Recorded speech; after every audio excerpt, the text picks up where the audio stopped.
avant-propos.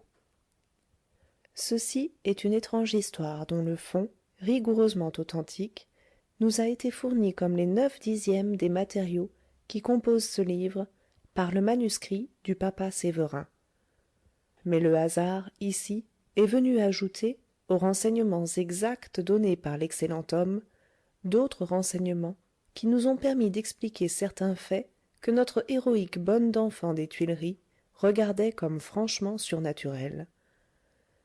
Ces éclaircissements, grâce auxquels ce drame fantastique va passer sous les yeux du lecteur dans sa bizarre et sombre réalité, sont puisés à deux sources. Une page inédite de la correspondance du duc de Rovigo, qui eut, comme on sait, la confiance intime de l'empereur et qui fut chargé, pendant la retraite de Fouché, 1802-1804, de contrôler militairement la police générale, dont les bureaux étaient administrativement réunis au département de la justice, dirigé par le grand juge Régnier, duc de Massa. Ceci est la première source. La seconde, tout orale, consiste en de nombreuses conversations avec le respectable M. G., ancien secrétaire particulier du comte Dubois, préfet de police à la même époque. Nous nous occuperons peu des événements politiques intérieurs qui tourmentèrent cette période précédant immédiatement le couronnement de Napoléon. Saint-Regent, Pichegru, Moreau, la machine infernale n'entrent point dans notre sujet, et c'est à peine si nous verrons passer ce gros homme, Brutus de la royauté, audacieux et solide comme un conjuré antique, Georges Cadoudal. Les guerres étrangères nous prendront encore moins de place. On n'entendait en 1804 que le lointain canon de l'Angleterre. Nous avons à raconter un épisode, historique il est vrai, mais bourgeois, et qui n'a aucun trait ni à l'intrigue du cabinet, ni aux victoires et conquêtes.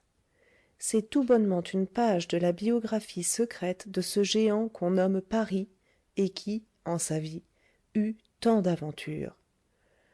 Laissons donc de côté les 500 volumes de mémoires diffus qui disent le blanc et le noir sur cette grande crise de notre Révolution, et tournant le dos au château, où la main crochue de ce bon M. Bourrienne griffonne quelques vérités parmi des monceaux de mensonges bien payés, plongeons-nous de parti pris dans le fourré le plus profond de la forêt parisienne. Nous avons l'espoir que le lecteur n'aura pas oublié cette touchante et sereine figure qui traverse les pages de notre introduction. Il n'y a que des récits dans ce livre. Notre préface elle-même était encore un récit, dont le héros se nommait le papa Sévérin. Nous avons la certitude que le lecteur se souvient d'une autre physionomie, tendre et bonne aussi, mais d'une autre manière, moins austère et plus mâle, plus tourmentée, moins pacifique surtout. Le chantre de Saint-Sulpice, le prévôt d'armes qui, dans la chambre des amours, enseigna si rudement ce beau coup droit, dégagé main sur main, à M. le baron de Guitry, gentilhomme de la chambre du roi Louis XVI. Un Sévérin aussi, Sévérin dit Gâteloup. Ce Gâteloup, presque vieillard, et papa Sévérin presque enfant, vont avoir des rôles dans cette histoire. L'un était le père de l'autre. Et s'il m'était permis de descendre encore plus avant dans nos communs souvenirs, je vous rappellerais cette chère petite famille, composée de 5 enfants qui ne se ressemblaient point, et dont papa Sévérin était la bonne aux Tuileries. Eugénie, Angèle et Jean qui avaient le même âge, Louis et Julien, des bambins. Ces 5 êtres, abandonnés, orphelins, mais à qui Dieu clément avait rendu le meilleur des pères, reviendront tous et chacun sous notre plume. Ils forment à eux 5, dans la personne de leurs parents, la légende lamentable du suicide. Papa Sévérin avait dit en montrant Angèle, la plus jolie de ses petites filles, et celle dont la précoce pâleur nous frappa comme un signe de fatalité, celle-ci tient à ma famille par 3 liens. Il avait ajouté ce jour où la fillette jetait ses regards avides à travers les glaces de la morgue. Elle a déjà l'idée. Car papa Sévérin croyait à la transmission d'un héritage fatal. Notre histoire va montrer la première des 3 Angèles. Notre histoire va montrer aussi les tables de marbre toutes neuves et vierges encore de tout contact mortel. Nous y verrons quelle fut l'étrenne de la morgue du marché neuf. Tout cela à propos d'un adorable et impur démon qui ressuscita un instant, au beau milieu de Paris, et près du berceau de notre siècle des Lumières, les plus noires superstitions du Moyen Âge. Chapitre I. La pêche miraculeuse.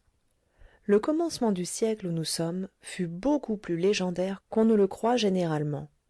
Et je ne parle pas ici de cette immense légende de nos gloires militaires, dont le sang républicain écrivit les premières pages au bruit triomphant de la fanfare marseillaise qui déroula ses chants à travers l'éblouissement de l'Empire et noya sa dernière strophe, un cri splendide, dans le grand deuil de Waterloo.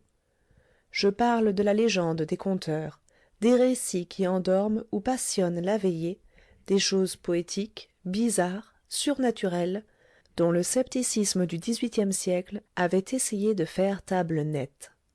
Souvenons-nous que l'empereur Napoléon Ier aimait à la folie les brouillards rêveurs d'Ossian passés par M. Baour au tamis académique. C'est la légende guindée, roidie par l'empois, mais c'est toujours la légende. Et souvenons-nous aussi que le roi légitime des pays légendaires, Walter Scott, avait 30 ans quand le siècle naquit. Anne Radcliffe, la sombre mère de tant de mystères et de tant de terreurs, était alors dans tout l'éclat de cette vogue qui donna le frisson à l'Europe. On courait après la peur, on recherchait le ténébreux. Tel livre sans queue ni tête obtenait un frénétique succès rien que par la description d'une oubliette à ressort, d'un cimetière peuplé de fantômes à l'heure où l'airain sonne 12 fois, ou d'un confessionnal à double fond bourré d'impossibilités horribles et lubriques. C'était la mode. On faisait à ces fadaises une toilette de grands mots, appartenant spécialement à cette époque solennelle. On mettait le tout comme une purée sous le héros, cuit à point, qui était un cœur vertueux, une âme sensible, daignant croire au souverain maître de l'univers et aimant à voir lever l'aurore. Le contraste de ces confitures philosophiques et de ces sépulcrales abominations formait un plat hybride, peu comestible, mais d'un goût étrange qui plaisait à ces jolies dames, vêtues si drôlement, avec des bagues aux orteils, la ceinture au-dessus du sein, la hanche dans un fourreau de parapluie et la tête sous une gigantesque feuille de chicorée. Paris a toujours adoré d'ailleurs les contes à dormir debout qui lui procurent la délicieuse sensation de la chair de poule.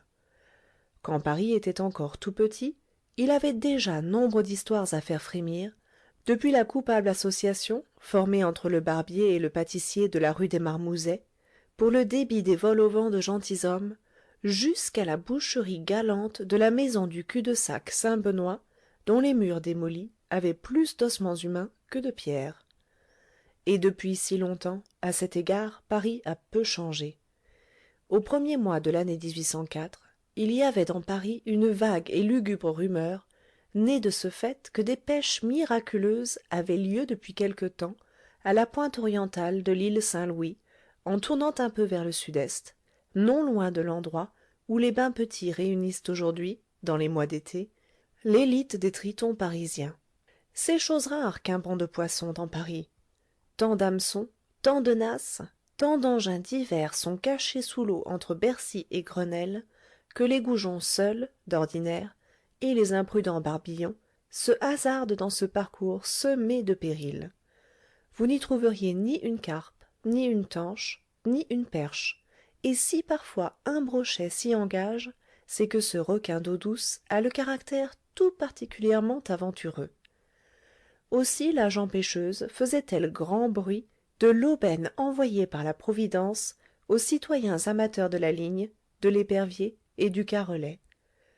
Sur un parcours d'une centaine de pas depuis l'égout de Bretonvilliers jusqu'au quai de la Tournelle, tout le long du quai de Béthune, vous auriez vu, tant que le jour durait, une file de vrais croyants, immobiles et silencieux, tenant la ligne et suivant d'un œil inquiet le bouchon flottant au fil de l'eau. Dire que tout le monde emplissait son panier serait une imposture. Les bancs de poissons, à Paris, ne ressemblent à ceux de nos côtes. Mais il est certain que çà et là un heureux gaillard piquait un gros brochet ou un barbillon de taille inusitée. Les goujons abondaient, les chevaignes tournoyaient à fleur d'eau, et l'on voyait glisser dans l'onde trouble ces reflets pourpres qui annoncent la présence du gardon. Ceci en plein hiver, et alors que d'habitude les poissons parisiens, frileux comme des marmottes, semblent déserter la Seine pour aller se chauffer on ne sait où. En apparence, il y a loin de cette joie des pêcheurs et de cette folie du poisson à la rumeur lugubre dont nous avons annoncé la naissance. Mais Paris est un raisonneur de première force. Il remonte volontiers de l'effet à la cause, et Dieu sait qu'il invente parfois de bien drôles de causes pour les plus vulgaires effets. D'ailleurs, nous n'avons pas tout dit. Ce n'était pas exclusivement pour pêcher du poisson que tant de lignes suspendaient l'amorce le long du quai de Béthune.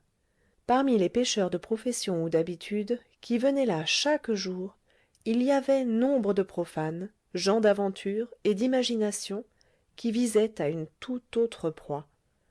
Le Pérou était passé de mode, et l'on n'avait pas encore inventé la Californie. Les pauvres diables qui courent après la fortune ne savaient trop où donner de la tête, et cherchaient leur vie au hasard. L'Europe ingrate ne sait pas le service que lui rendent ces féeriques vésicatoires qui se nomment sur la carte du monde San Francisco, Monterey, Sydney ou Melbourne. Il y avait bien la guerre en ce temps-là, mais à la guerre on gagne plus de horions que d'écus, et les aventuriers modèles, les vrais chercheurs d'or, font rarement les bons soldats de la bataille rangée.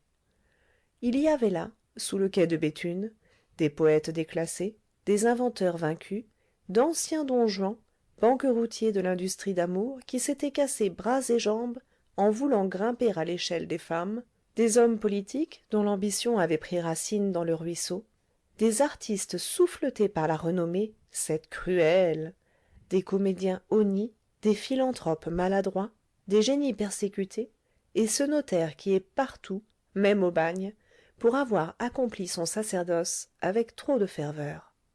Nous le répétons, de nos jours, tous ces braves eussent été dans la Sonore ou en Australie, qui sont de bien utiles pays.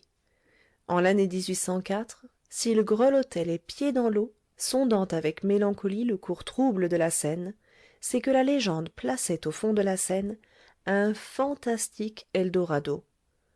Au coin de la rue de Bretonvilliers et du quai, il y avait un petit cabaret de fondation nouvelle qui portait pour enseigne un tableau brossé naïvement par un peintre étranger à l'Académie des beaux-arts. Ce tableau représentait deux sujets fraternellement juxtaposés dans le même cadre.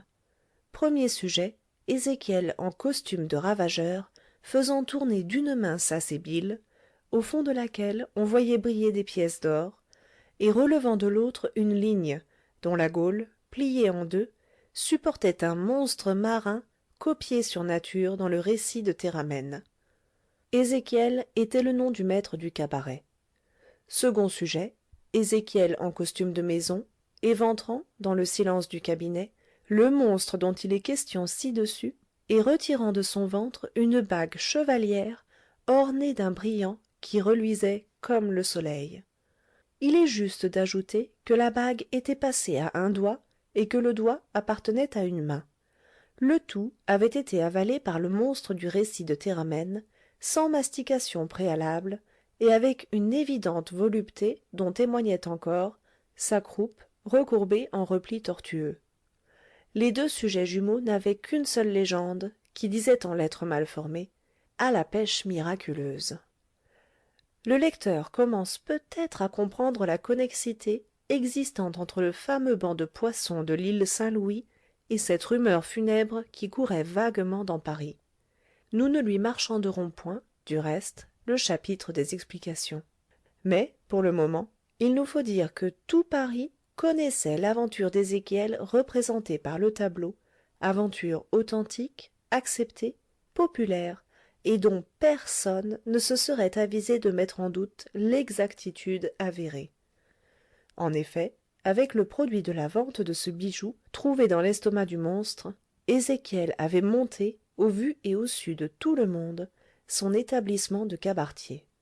et comme il avait découvert le premier ce Pérou en miniature, ce gisement de richesses subaquatiques, il était permis à l'imagination des badauds d'enfiler à son sujet tout un chapelet d'hypothèses dorées. Son nom indiquait une origine israélite, et l'on sait la bonne réputation accordée à l'ancien peuple de Dieu par la classe ouvrière. On parlait déjà d'un caveau où Ézéchiel amoncelait des trésors. Les autres étaient venus quand la veine aurifère était déjà écrémée. Les autres, pêcheurs naïfs ou pêcheurs d'aventure, les poètes, les inventeurs, les don juan battus, les industriels tombés, les artistes manqués, les comédiens fourbus, les philanthropes usés jusqu'à la corde, les génies piqués au vert, et le notaire n'avait eu pour tout potage que les restes de cet heureux Ézéchiel. Ils étaient là, non point pour le poisson, qui foisonnait réellement d'une façon extraordinaire, mais pour la bague chevalière dont le chaton en brillant reluisait comme le soleil. Ils eussent volontiers plongé tête première pour explorer le fond de l'eau, si la Seine, jaune, haute, rapide et entraînant dans sa course des tourbillons écumeux, n'eût pas défendu les prouesses de ce genre. Ils apportaient des sébiles pour ravager le bas de la berge, dès que l'eau abaisserait son niveau. Ils attendaient, consultant l'étiage d'un œil fiévreux et voyant au fond de l'eau des amas de richesses. Ézéchiel, assis à son comptoir, leur vendait de l'eau-de-vie et les entretenait avec soin dans cette opinion qui achalandait son cabaret. Il était éloquent, cet Ézéchiel, et racontait volontiers que la nuit, au clair de la lune, il avait vu, de ses yeux, des poissons qui se disputaient des lambeaux de chair humaine à la surface de l'eau. Bien plus, il ajoutait qu'ayant noyé ces lignes de fond, amorcées de fromage de gruyère et de sang de bœuf, en aval de l'égout, il avait pris une de ces anguilles courtes, replètes et marquées de taches de feu qu'on rencontre en Loire entre Paimboeuf et Nantes, mais qui sont rares en Seine, autant que le merle blanc dans nos vergers. Une lamproie, ce poisson cannibale, que les patriciens de Rome nourrissaient avec de la chair d'esclave. D'où venait l'abondante et mystérieuse pâture qui attirait tant d'hôtes voraces précisément en ce lieu? Cette question était posée 1000 fois, tous les jours, les réponses ne manquaient point. Il y en avait de toutes couleurs. Seulement, aucune n'était vraisemblable, ni bonne. Cependant, le cabaret de la pêche miraculeuse et son maître Ézéchiel prospéraient. L'enseigne faisait fortune comme presque toutes les choses à double entente.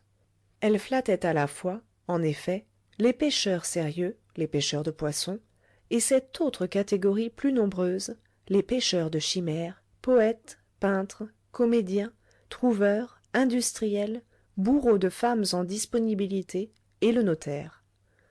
Chacun de ceux-là espérait à tout instant qu'un solitaire de 1000 louis allait s'accrocher à son hameçon. Et vis-à-vis de la rangée des pêcheurs, il y avait, de l'autre côté de la rivière, une rangée de badauds qui regardaient de tous leurs yeux.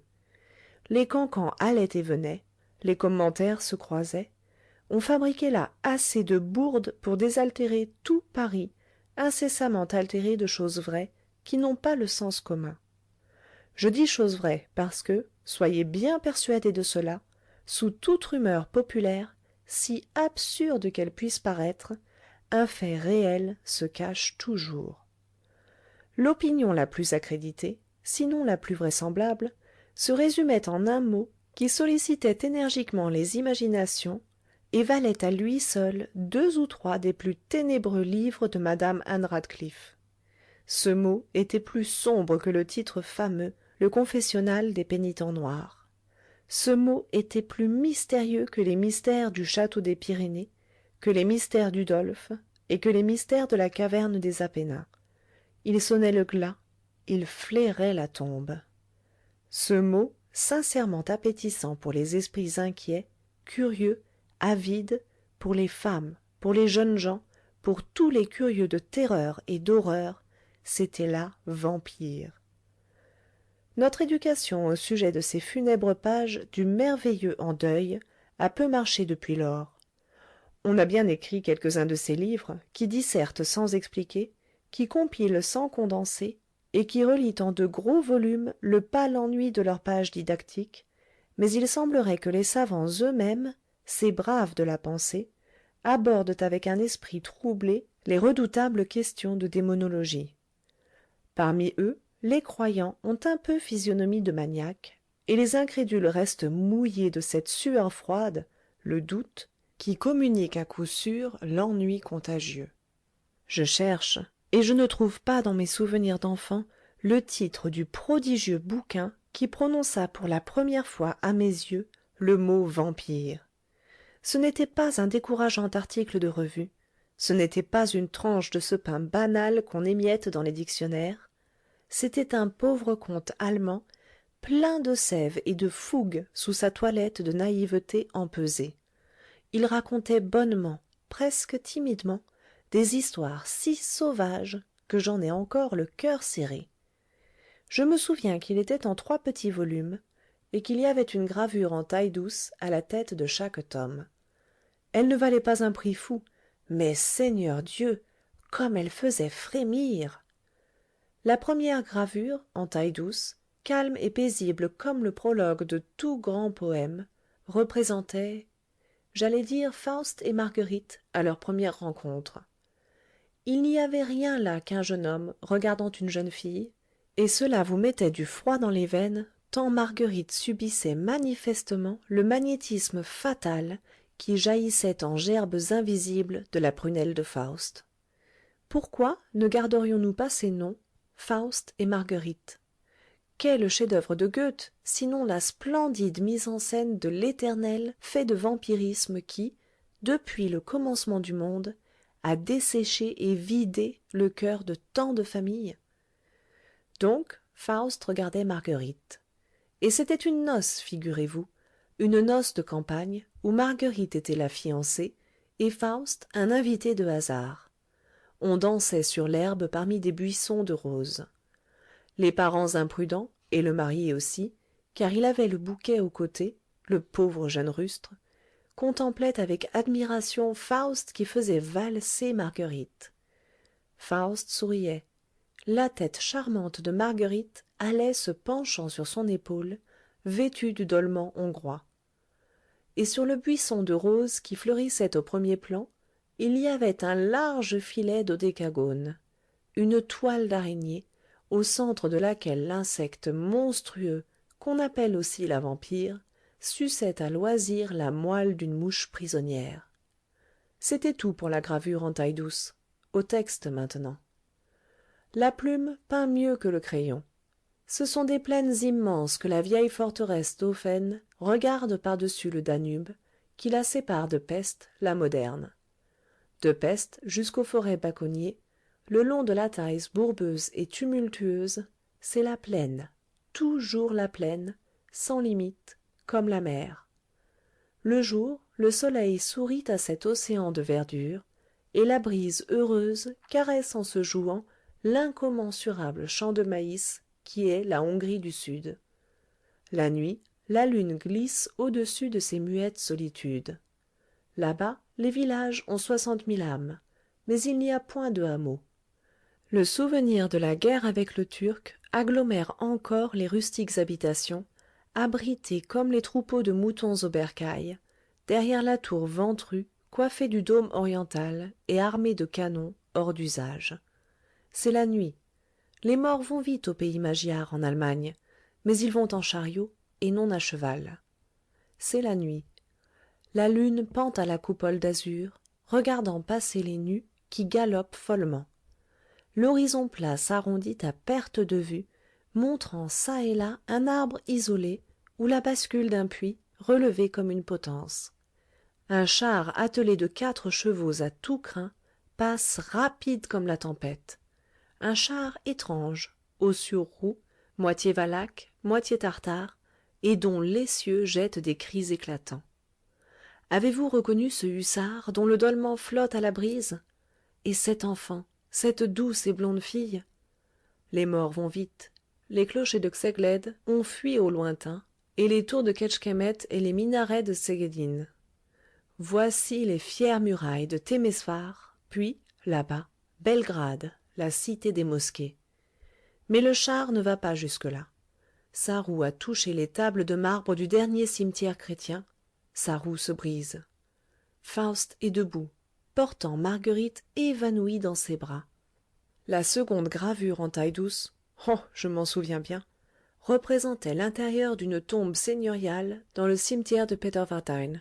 Une longue file d'arceaux où se mourait la lueur d'une seule lampe.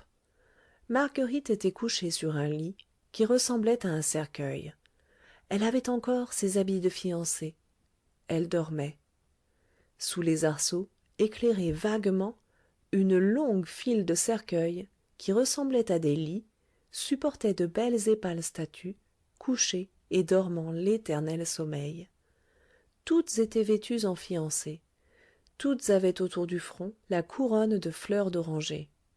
Toutes étaient blanches de la tête aux pieds, sauf un point rongé au-dessous du sein gauche, la blessure par où Faust vampire avait bu le sang de leur cœur. Et Faust, il faut bien le dire, se penchait au-dessus de Marguerite endormie. Le beau Faust, le valseur admiré, le tentateur et le fascinateur. Il était hâve. Sans son costume de hussard, vous ne l'auriez point reconnu. Les ossements de son crâne n'avaient plus de cheveux, et ses yeux si beaux, manquaient à leurs orbites vides. C'était un cadavre, ce Faust, et, chose hideuse à penser, un cadavre ivre. Il venait d'achever sa lugubre orgie. Il avait bu tout le sang du cœur de Marguerite. Et le texte? Ma foi, je ne sais plus. Ce second tome était bien moins amusant que le premier. Le vampire hongrois s'ennuie chez lui, comme Don Juan l'espagnol, comme l'anglais Lovelace, comme le français Bourreau des cœurs, quel que soit son nom. Tous ces coquins-là tuent platement, comme des pleutres qu'ils sont au fond. Ils ne valent qu'avant l'assassinat. Je n'ai jamais pu découvrir, pour ma part, la grande différence qu'il y a entre ce pauvre Dumollard, vampire des cuisinières, et Don Juan, grand seigneur. La statue du commandeur elle-même ne me semble pas plus forte que la guillotine. Et s'il est un maraud capable de plaider la cause aux trois quarts perdus de la guillotine, c'est Don Juan. Passons à la troisième gravure en taille-douce, et qu'on me décerne un prix de mémoire. Celle-là était la statue du commandeur, la guillotine, tout ce que vous voudrez. Personne n'ignore qu'un bon vampire était invulnérable et immortel, comme Achille, fils de Pelée, à la condition de n'être point blessé à un certain endroit et d'une certaine façon. Le fameux vampire de Debreckzin vécut et mourut, pour mieux dire, pendant 444 ans.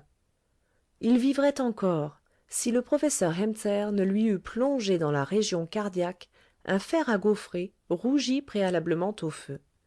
C'est là une recette bien connue, et qui, au premier aspect, ne nous semble pas dépourvue d'efficacité. La troisième gravure montrait le vrai cercueil de Faust, où il reposait peut-être depuis des siècles, gardant la bizarre permission de se relever certaines nuits, de revêtir son costume de hussard, toujours propre et fort élégant, pour aller à la chasse de Marguerite.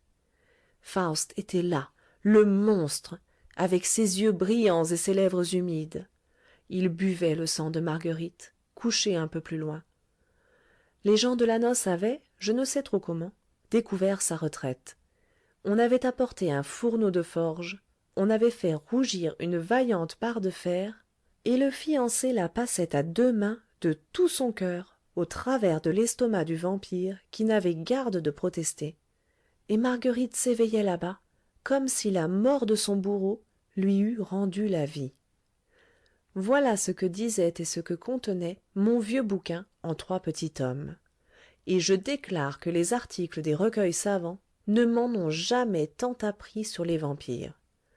J'ajoute que les badauds de Paris, en l'an 1804, étaient à peu près de notre force, au bouquin et à moi, ce qui donne la mesure de ce que pouvait être leur opinion au sujet de cet être mystérieux que la frayeur publique avait baptisé la vampire. Chapitre 2. Saint-Louis en Lille. La vampire existait. Voilà le point de départ et la chose certaine. que ce fût un monstre fantastique, comme certains le croyaient fermement, ou une audacieuse bande de malfaiteurs réunis sous cette raison sociale, comme les gens plus éclairés le pensaient, la vampire existait. Depuis un mois il était bruit de plusieurs disparitions. Les victimes semblaient choisies avec soin parmi cette population flottante et riche qu'un intervalle de paix amenait à Paris. On parlait d'une vingtaine d'étrangers pour le moins, tous jeunes, tous ayant marqué leur passage à Paris par de grandes dépenses, et qui s'étaient éclipsés soudain sans laisser de traces. Y en avait-il 20 en effet? La police niait. La police eût affirmé volontiers que ces rumeurs n'avaient pas l'ombre de fondement, et qu'elles étaient l'œuvre d'une opposition qui devenait de jour en jour plus hardie. Mais l'opinion populaire s'affermit d'autant mieux que les dénégations de la police sont plus précises. Dans les faubourgs, ce n'était pas de 20 victimes que l'on parlait, on comptait les victimes par centaines. À ce point qu'on affirmait l'existence d'un ténébreux charnier situé au bord du fleuve. On ne savait, il est vrai, où ce charnier pouvait être caché. On objectait même des impossibilités matérielles, car il eût fallu supposer que le fleuve communiquait directement avec cette tombe pour expliquer le phénomène de la pêche miraculeuse. Et comment admettre la présence d'un canal inconnu aux gens du quartier?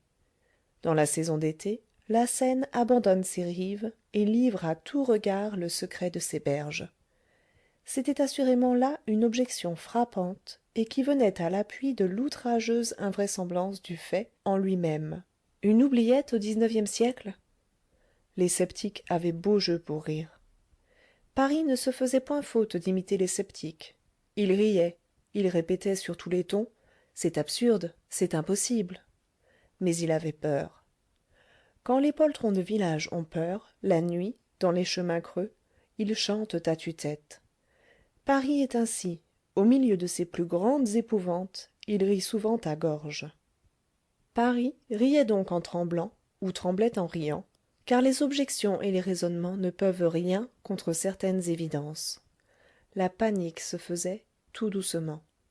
Les personnes sages ne croyaient peut-être pas encore, mais l'inquiétude contagieuse les prenait, et les railleurs eux-mêmes, en colportant leurs moqueries, augmentaient la fièvre.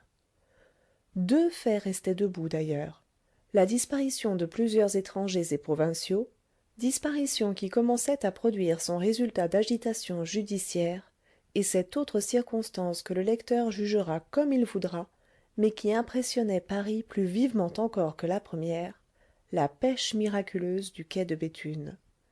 C'était, on peut le dire, une préoccupation générale. Ceux qui se bornaient à hocher la tête en avouant qu'il y avait là quelque chose pouvaient passer pour des modèles de prudence. Est-il besoin d'ajouter que la politique fournissait sa note à ce concert? Jamais circonstances ne furent plus propices pour mêler le mélodrame politique à l'imbroglio du crime privé. De grands événements se préparaient, de terribles périls, récemment évités, laissaient l'administration fatiguée et pantelante. L'Empire, qui se fondait à bas bruit dans la chambre à coucher du premier consul, donnait à la préfecture les coliques de l'enfantement. Le citoyen préfet, qui ne devait jamais être un aigle, et qui ne s'appelait pas encore le comte Dubois, tressaillait de la tête aux pieds à chaque bruit de porte fermée, croyant ouïr un écho de cette machine infernale dont il n'avait point su prévenir l'explosion. Les sombres inventeurs de cet engin, Saint-Régent et Carbon, avaient porté leur tête sur l'échafaud. Mais, du fond de sa disgrâce, Fouché murmurait des paroles qui montaient jusqu'au chef de l'État. Fouché disait: Saint-Régent et Carbon ont laissé des fils. Avant eux, il y avait Ceracchi, Diana et Arena, qui ont laissé des frères. Entre le premier consul et la couronne, il y a la France républicaine et la France royaliste. Pour sauter ce pas, il faudrait un bon cheval, et Dubois n'est qu'un âne. Le mot était dur, mais le futur duc d'Otrante avait une langue de fer.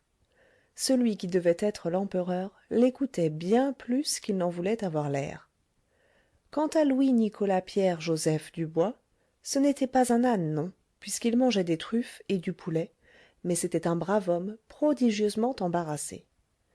Les cartes se brouillaient, en effet, de nouveau, et une conspiration bien autrement redoutable que celle de Saint-Rejant menaçait le premier consul.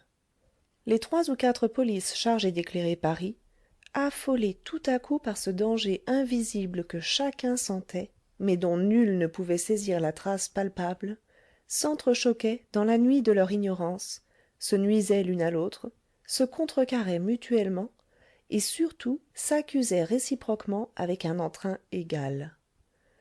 Paris avait pour elles tant d'affection et en elles tant de confiance qu'un matin Paris s'éveilla disant et croyant que la vampire, cette friande de cadavres, était la police, et que les jeunes gens disparus payaient de leur vie certaine méprise de la police ou des polices, frappant au hasard les prétendus constructeurs d'une machine infernale. Ce jour-là, Paris oublia de rire, mais il s'en dédommagea le lendemain en apprenant que Louis-Nicolas Pierre-Joseph Dubois avait fait cerner par 250 agents l'enclos de la Madeleine, 12 heures juste après la fin d'un conciliabule en plein air tenu par Georges Cadoudal et ses complices derrière les murailles de l'église en construction. Il semblait, en vérité, que Paris sût ce que le citoyen Dubois ignorait. Le citoyen Dubois passait au milieu de ces événements, gros de menaces, comme l'éternel mari de la comédie qui est le seul à ne point voir les gaietés de sa chambre nuptiale. Il cherchait partout où il ne devait point trouver, il se démenait, il suait sang et eau et jetait, en fin de compte, sa langue au chien avec désespoir. Ce fut dans ce conciliabule de l'église de la Madeleine que Georges Cadoudal proposa aux ex-généraux Pichegru et Moreau le plan hardi qui devait arrêter la carrière du futur empereur. Le mot hardi est de Fouché, duc d'Otrante. Au mot hardi, Fouché ajoute le mot facile. Voici quel était ce plan, bien connu, presque célèbre. Les 3 conjurés avaient à Paris un contingent hétérogène, puisqu'il appartenait à tous les partis ennemis du premier consul, mais unis par une passion commune et composés d'hommes résolus. Les mémoires contemporains portent ce noyau à 2000 combattants pour le moins, vendéens, chouans de Bretagne, gardes nationaux de Lyon, babouvistes et anciens soldats de coude. Une élite de 300 hommes, parmi ces partisans, avait été pourvue d'uniformes appartenant à la garde consulaire. Le chef de l'État habitait le château de Saint-Cloud. À la garde montante du matin, et à l'aide d'intelligences qui ne sont pas entièrement expliquées, les 300 conjurés, revêtus de l'uniforme réglementaire, devaient prendre le service du château. Il paraît prouvé qu'on avait le mot d'ordre. À son réveil, le premier consul se serait donc trouvé au pouvoir de l'insurrection. Le plan manqua, non point par l'action des polices, qui l'ignorèrent jusqu'au dernier moment, mais par l'irrésolution de Moreau. Ce général était sujet à ces défaillances morales. Il eut frayeur ou remords. L'exécution du complot fut remise 4 jours de là. Jamais les complots remis ne s'exécutent. On raconte qu'un breton conjuré, m de querelle, pris de frayeur à la vue de ces hésitations, demanda et obtint une audience du premier consul lui-même et révéla tous les détails du plan. Napoléon Bonaparte rassembla, dit-on, dans son cabinet, sa police militaire, sa police politique et sa police urbaine. M. Savary, depuis duc de Rovigo, le grand juge Régnier et H. Dubois. Il leur raconta la très curieuse histoire de la conspiration. Il leur prouva que Moreau et Pichegru allaient et venaient depuis 8 jours dans les rues de Paris comme de bons bourgeois, et que Georges Cadoudal, gros homme de mœurs joyeuses, fréquentait assidûment les cafés de la rive gauche après son dîner. L'histoire ne dit pas que son discours fut semé de compliments très chauds pour ces 3 chargés d'affaires au département de la clairvoyance. Le futur empereur ne remercia que Dieu et son ancien ami, J. Victor Moreau, qu'il avait toujours regardé comme une bonne arme mal chargée et susceptible de faire long feu. Moreau et Pichegru furent arrêtés. Georges Cadoudal, qui n'était pourtant pas de corpulence à passer par le trou d'une aiguille, resta libre. Et Fouché se frotta les mains, disant « Vous verrez qu'il faudra que je m'en mêle. » Par le fait, les gens de police sont rares, et Fouché lui-même fut en défaut nombre de fois. Argus a beau posséder 50 paires d'yeux, qu'importe s'il est myope. L'histoire des bévues de la police serait curieuse, instructive, mais monotone et si longue, que le découragement viendrait à moitié route. Nous avions, pour placer ici cette courte digression historique, plusieurs raisons qui toutes appartiennent à notre métier de conteur. D'abord, il nous plaisait de bien poser le cadre où vont agir les personnages de notre drame. Ensuite, il nous semblait utile d'expliquer, sinon d'excuser, l'inertie de la police urbaine en face de ces rumeurs qui faisaient, par la ville, une véritable concurrence aux cancans d'État. La police avait autre chose à faire et ne pouvait s'occuper de la vampire. La police s'agitait, cherchait, fouillait, ne trouvait rien et était sur les dents. Le 28 février 1804, le jour même où Pichegru fut arrêté dans son lit, rue Chabanais, chez le courtier de commerce Leblanc, un homme passa rapidement sur le marché neuf, devant un petit bâtiment qui était en construction, au rebord même du quai, et dont les échafaudages dominaient la Seine. Les maçons qui pliaient bagages et les conducteurs des travaux connaissaient bien cet homme, car ils l'appelèrent, disant « Patron, ne venez-vous point voir si nous avons avancé la besogne aujourd'hui ?» L'homme les salua de la main et poursuivit sa route en remontant le cours de la rivière. Maçons et surveillants se prirent à sourire en échangeant des regards d'intelligence, car il y avait une jeune fille qui allait à quelques 100 pas en avant de l'homme, enveloppée dans une mante de laine noire et cachant son visage sous un voile. « Voilà 3 jours de suite, dit un tailleur de pierre, que le patron court le guilledou de ce côté-là. Il est vert encore, ajouta un autre, le patron. Et un troisième.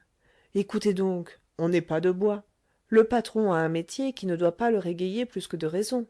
Il faut bien un peu rire. Un vieux maçon, qui remettait sa veste, blanche de plâtre, murmura « Voilà 30 ans que je connais le patron.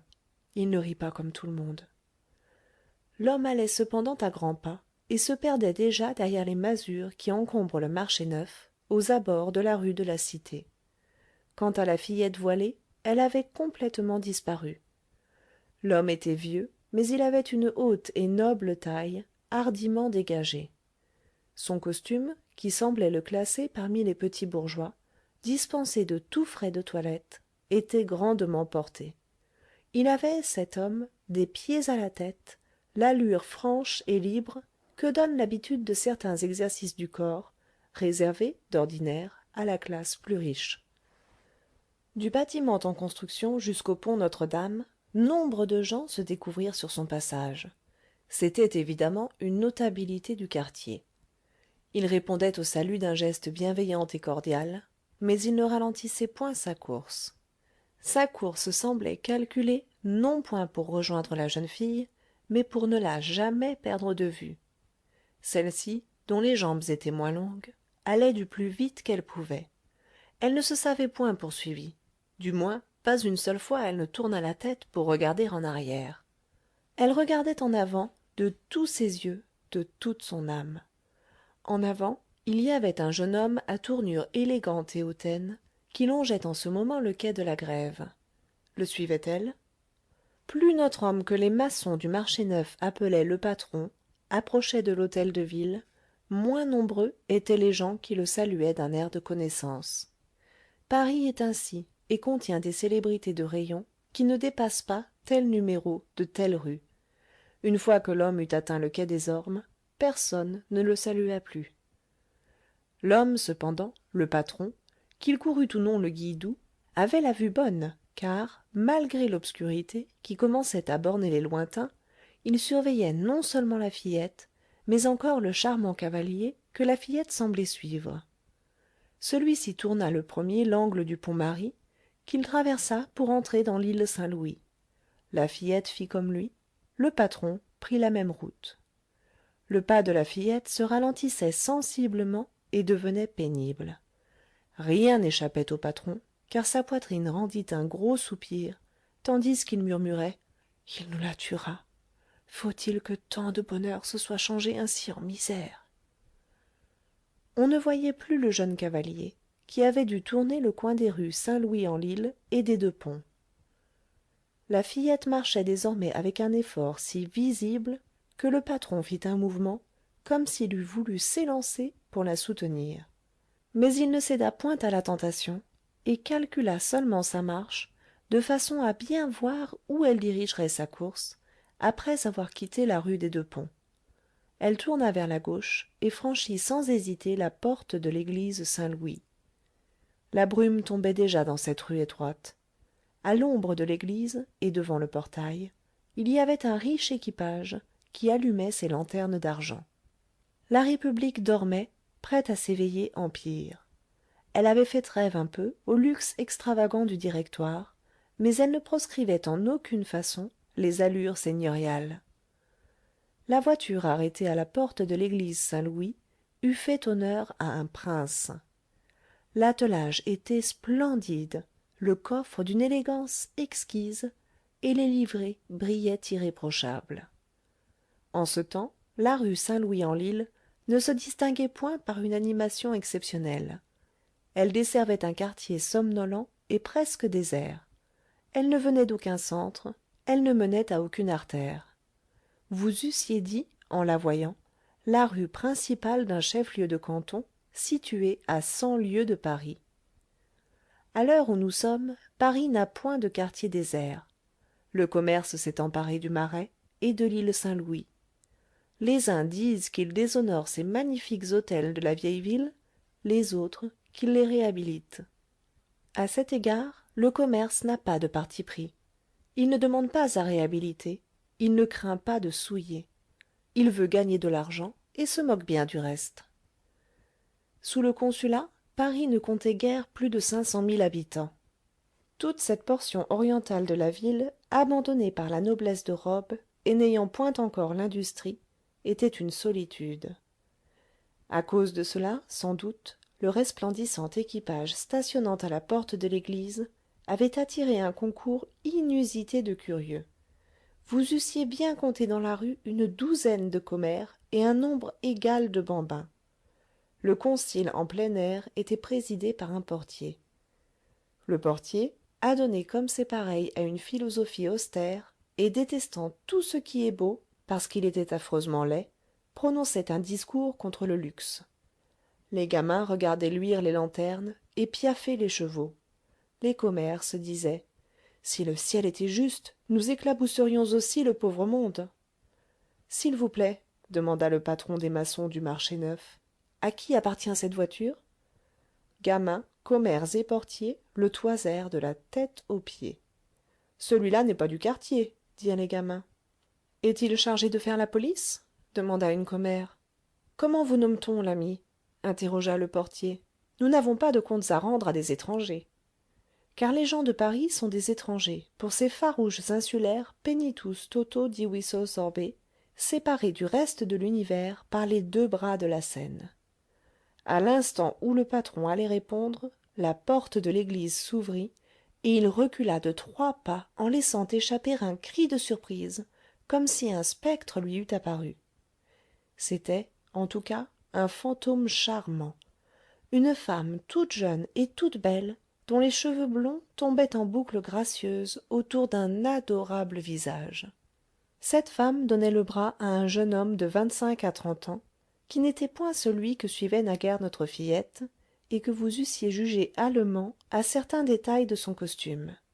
Ramberg, murmura le patron. La délicieuse blonde était assise déjà sur les coussins de la voiture, où le jeune allemand prit place à côté d'elle. Une voix sonore et douce commanda « À l'hôtel !» Et la portière se referma. Les beaux chevaux prirent aussitôt le trot de parade dans la direction du Pont-Marie. « Je vous dis que c'est une ci-devant, » affirma le portier. « Non pas, » riposta une commère. « C'est une duchesse de Turquie ou d'ailleurs. Une espionne de Pitt et Cobourg, peut-être. » Les gamins, à qui on avait jeté des pièces blanches, couraient après l'équipage en criant avec ferveur « Vive la princesse !» Le patron resta un moment immobile. Son regard était baissé.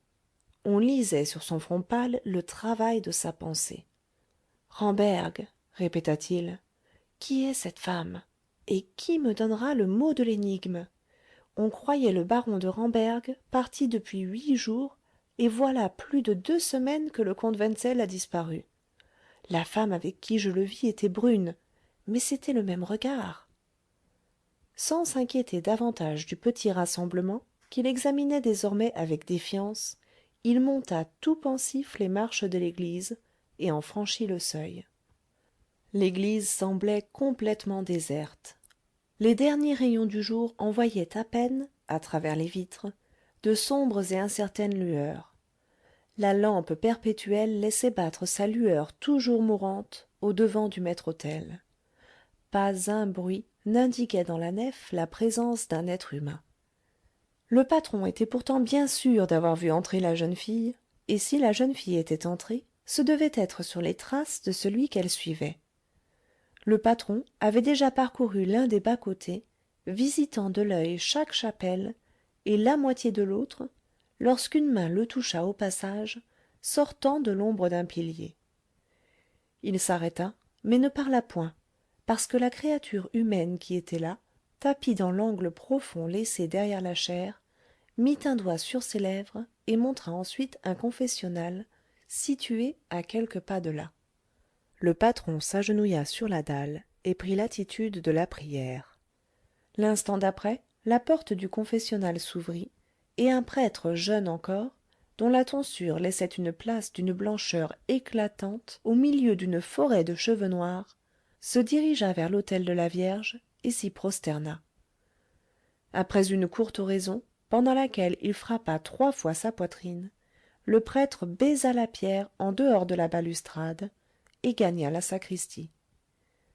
L'ombre sortit alors de son encoignure et dit: maintenant nous sommes seuls.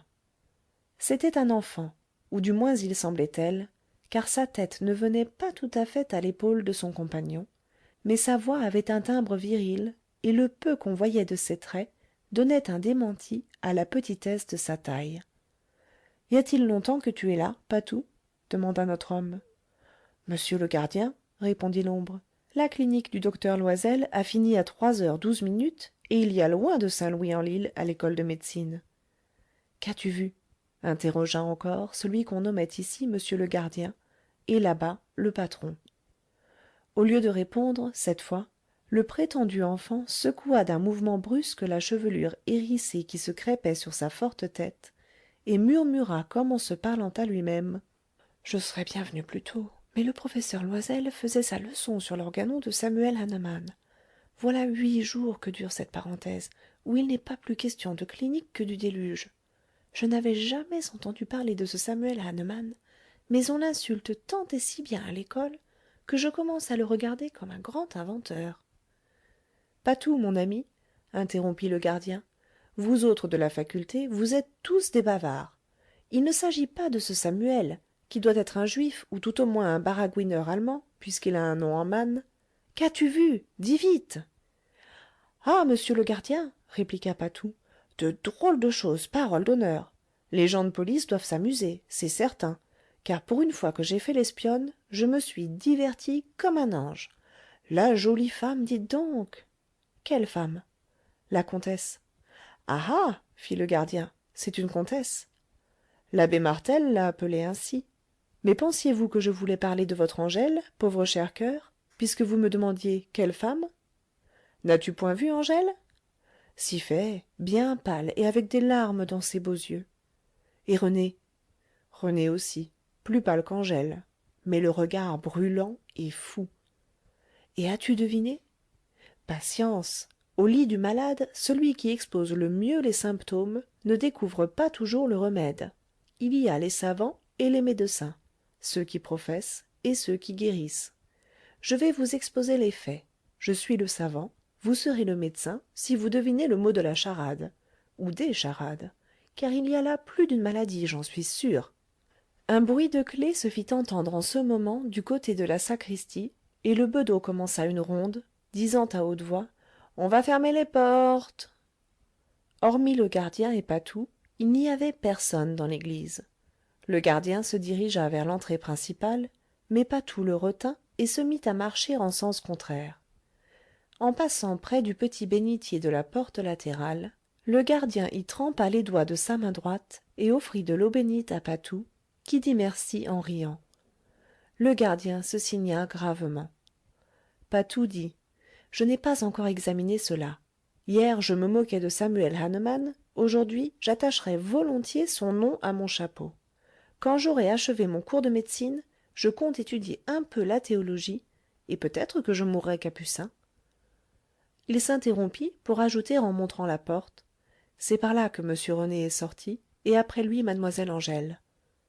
Le gardien était pensif. Tu as peut-être raison de tout étudier, Patou, mon ami, dit-il avec une sorte de fatigue. Moi je n'ai rien étudié, sinon la musique, l'escrime et les hommes. Excusez du peu, fit l'apprenti médecin. Il est trop tard pour étudier le reste, acheva le gardien. Je suis du passé, tu as de l'avenir. Le passé croyait à ce qu'il ignorait. Vous croirez sans doute à ce que vous aurez appris. Je le souhaite, car il est bon de croire. Moi, je crois en Dieu qui m'a créé. Je crois en la République que j'aime et en ma conscience qui ne m'a jamais trompé. Patou sauta sur le pavé de la rue Poultier et fit un entrechat à quatre temps qu'on n'eût point espéré de ses courtes jambes. Vous, patron, dit-il en éclatant de rire, vous êtes naïf comme un enfant, solide comme un athlète et absurde comme une jolie femme. Vous confondez toutes les notions. J'ai un petit-neveu qui me disait l'autre jour: j'aime maman et les pommes d'api. C'est de votre... À propos, c'est cette belle comtesse blonde qui me fait songer à cela. Quel sujet à disséquer! J'étudie en ce moment les maladies spéciales de la femme. J'aurais grand besoin de quelqu'un... J'entends quelqu'un de jeune et de bien conforme. Un beau sujet. Auriez-vous cela dans votre caveau de bénédiction, monsieur Jean-Pierre? Chapitre 3. Germain Patou. Il faisait presque nuit. Un seul pas, lourd et lent, sonnait sur le pavé si vieux, mais presque vierge, de ces rues mélancoliques où nul ne passe et que le clair regard des boutiques ouvertes n'illumine jamais. Ce pas solitaire était celui d'un pauvre estropié qui allait, allumant l'une après l'autre les mèches fumeuses des réverbères avares de rayons. L'estropié cahotait sous ses haillons comme une méchante barque secouée par la houle. Il chantait une gaudriole plus triste qu'un libérat. Patou est l'homme que nous avons désigné sous tant de noms déjà, le patron des maçons du marché neuf, monsieur le gardien, monsieur Jean-Pierre, descendait de la petite porte de l'église Saint-Louis au quai de Béthune. Dans l'ombre, la différence qui existait entre leurs tailles atteignait au fantastique. Patou semblait un nain et Jean-Pierre un géant. Quelque jour, nous retrouverons ce nain grandi, non pas au physique beaucoup, mais au moral. Nous verrons le docteur Germain Patou porter à son chapeau, selon sa propre volonté, le nom de Samuel Hahnemann comme une cocarde, et produire de ces miracles qui firent lapider une fois, à Leipzig, le fondateur de l'école homéopathique, mais qui fondirent plus tard le bronze dont est faite sa statue colossale, la statue de ce même Samuel Hahnemann, érigée au beau milieu de la maîtresse-place, en cette même cité de Leipzig, sa patrie. Si l'on pouvait appliquer un mot divin à ces petites persécutions qui arrêtent un instant, puis fécondent le progrès à travers les siècles, nous dirions que la plus curieuse de toutes les histoires à faire est celle des calvaires triomphants. Dans cette comédie bizarre et terrible que nous mettrons bientôt en scène sous ce titre, numéro 13, le docteur Germain Patou aura un rôle. Le patron répondit ainsi à sa dernière question. « Petit homme, tu ne parles pas toujours avec assez de respect des choses qui sont à ma garde. Je n'aime pas la plaisanterie à ce sujet. Mais tu vaux mieux que ton ironie, et l'on dit que pour le métier que tu as choisi, il n'est pas mauvais de s'endurcir un peu le cœur. Je t'ai connu enfant. Je n'ai pas fait pour toi tout ce que j'aurais voulu. » Patou l'interrompit par une nouvelle pression de main. « Halte là !» s'écria-t-il. « Vous m'avez donné 2 fois du pain, monsieur Sévérin, » prononça-t-il avec une profonde émotion qui vous eût étonné bien plus encore que l'entrechat à 4 compartiments. « Le pain du corps et celui de l'âme. C'est par vous que j'ai vécu, c'est par vous que j'ai étudié. Si je domine mes camarades à l'école, c'est que vous m'avez ouvert ce sombre amphithéâtre près duquel vous dormez, miséricordieux et calme, comme la bonté incarnée de Dieu. Sur la main du patron, une larme tomba. « Tu es un bon petit gars, » murmura-t-il. « Merci. »« Je serai ce que l'avenir voudra, » repartit Patou, qui redressa sa courte taille. « Je n'en sais rien, mais je puis répondre du présent et vous dire que, sur un signe de vous, je me jetterai dans l'eau ou dans le feu, à votre choix. » Le patron se pencha sur lui et le baisa, répétant à demi-voix. « Merci, petit homme. Je serais bien embarrassé de dire au juste où le bas me blesse, mais je sens que j'aurai bientôt besoin de tous ceux qui m'aiment.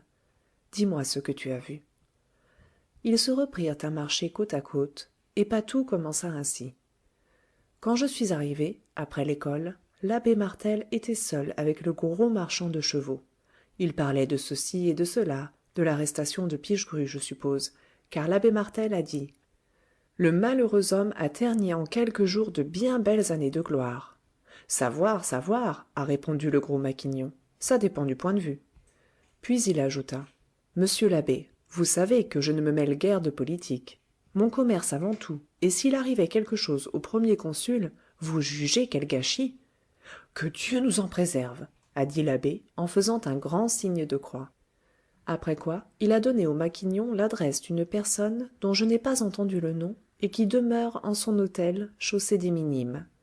Et il a ajouté « Celle-là est un ange et une sainte. »« Tout ce que vous voudrez, monsieur l'abbé, » a répondu le gros marchand, qui a l'air d'un joyeux compère, « pourvu qu'elle m'achète une paire ou deux de mes beaux chevaux normands. »« Il n'a point parlé de son neveu ?» demanda le patron.